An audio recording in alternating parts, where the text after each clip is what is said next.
Hello, everyone, and welcome back to This Day in History, our nightly look back at a day in history.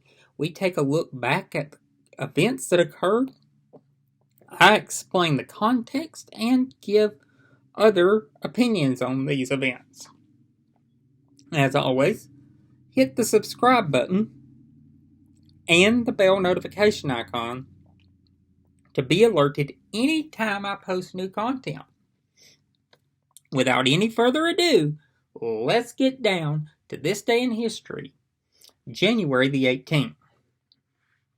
On this day in 1990, the mayor at the time of Washington, D.C., Marion Berry, was arrested. And he was not arrested in a normal FBI sting of a politician, where he's accepting money for some type of deal or is agreeing to pay hush money to someone. No, this was a different type of sting operation. It was a cocaine sting operation. He was freebasing cocaine with a woman who was not his wife. And yeah, he was arrested. He was sentenced, later convicted on these charges, sentenced to 6 months in prison. After he got out of prison, he had a little bit of a political comeback. In 1994, the voters of Washington, D.C. Re-elected him mayor. Yeah. Now, in the voters' defense, this is the closest a Republican has ever come to being elected mayor of Washington, D.C. The Republican received 41% of the vote. So it was a hard-fought victory for Mr. Berry, but he prevailed. Yeah, so it was a disastrous term for Marion Berry. He would also later in the mid-2000s be elected to the D.C. City Council, where he would serve. And that is where he had begun his political career. So, on this day in 1990, the mayor of Washington, D.C. was caught freebasing. And because of his reelection after this, is why when anyone says this is the political kiss of death for someone, I say no, no, no. And I point to Marion Berry's case. I immediately after that pivot to David Vitter's case and Ray Nagin. I say Louisiana's got nothing on that. I talk about Ray Nagin being reelected mayor of New Orleans after Katrina. And I point to David Vitter being reelected to the United States Senate after being implemented in the D.C. Madam case. And in the subsequent aftermath, it came out that he wore a diaper while involved in that.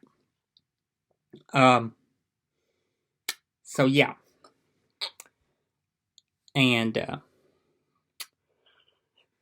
I also have a more recent example that I'm not going to discuss, but I think everyone probably knows what I'm talking about. So, yeah. In births that occurred on this day, in 1938, in Houston, Texas, a baseball player by the name of Curt Flood was elected.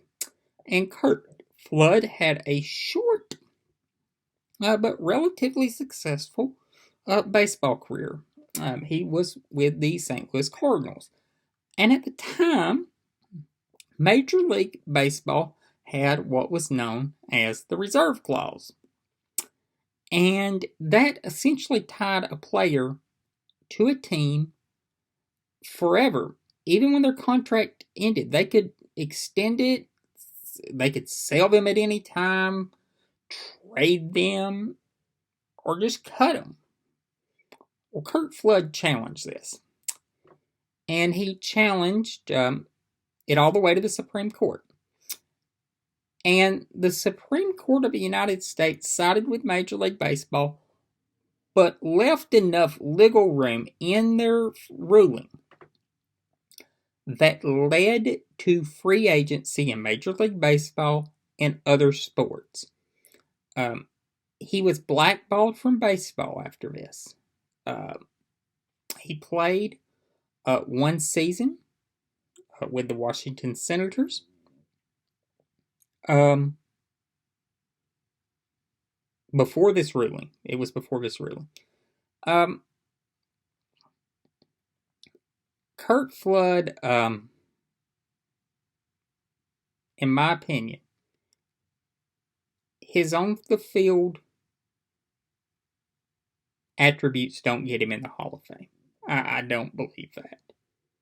But I do believe Curt Flood's effect on the game definitely earns him a place in Cooperstown. And for that, he should be a Hall of Famer. Some deaths that occurred on this day. In 1862, a former president of the United States died. This is the only president's death that was not officially noted in Washington, D.C. or mourned. Because at the time, he was awaiting being sworn into the Confederate House of Representatives. John Tyler, the 10th president of the United States from 1841 to 1845, died, as I mentioned. And Tyler is the first vice president to succeed to the White House after the death of a president.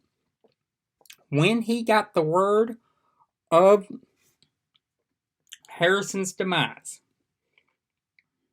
he raced to Washington and assumed the mantle of president. And there was not a lot of clear interpretation of if he was really president.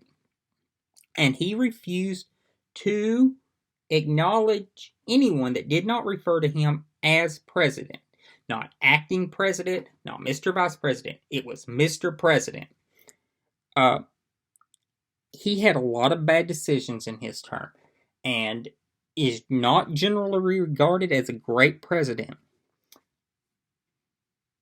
But Tyler's taking the mantle of the presidency after the death of Harrison cannot be overstated, because until the 25th Amendment, it really wasn't clear that the vice president took the mantle of the presidency upon the death of a president. So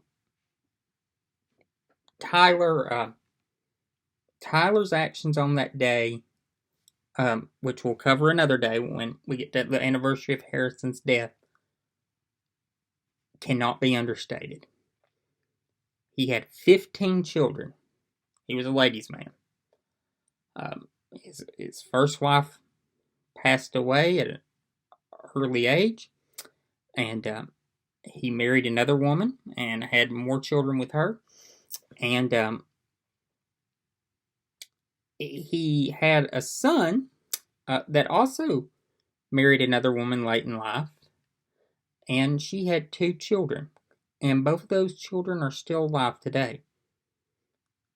So in the year 2019, year 2020, good Lord, the 10th president, who served from 1841 to 1845, has 2 grandchildren alive. Grandsons. Yeah. So I thank all of y'all for watching tonight. As always, tell a friend and hit the subscribe button and bell notification icon if you have not yet. And I will see you all tomorrow.